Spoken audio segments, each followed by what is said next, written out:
with just war theory, where did that begin? Who was the originator of it?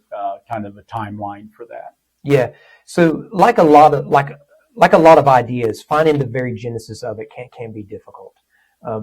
But the general rule of thumb is that this was a conversation the Greeks and the Romans were having, but not the way we're having it now.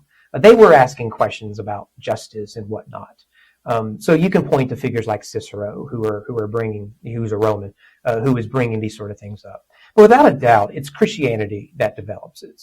Now they are influenced by the Greco-Roman world, no doubt. They spoke Greek, Latin, whatnot. But it is Christians with their Bibles open, including the violent passages of the Old Testament.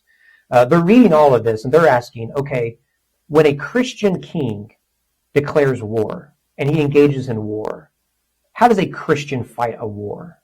That's a new question in the history of the world. Because again, you're not asking those questions. Nebuchadnezzar's not asking that question when he sacks Jerusalem. Tiglath-Pileser is not asking that question with the Assyrians. Ramesses the Great is not asking that question. The Christians are saying, okay, if I'm the king, how do you engage in violence and war? That's a difficult question. So there's going to be two theologians that develop it the clearest. And of course, every Christian theologian has had to address it. But the two most prominent are Augustine of the 4th and 5th century, probably the greatest theologian in church history. Both Protestants and Catholics claim him for different reasons. But I think Protestants and Catholics would both look to him in this context with great fanfare.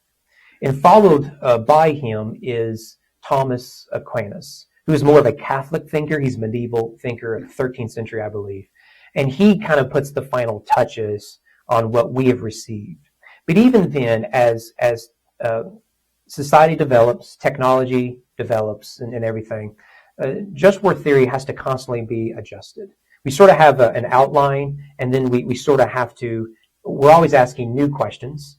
Thomas Aquinas didn't have to consider nuclear proliferation the way we do.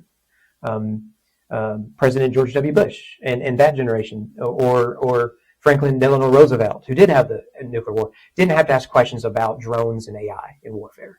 So we're always asking new questions, which does require us to think anew about it.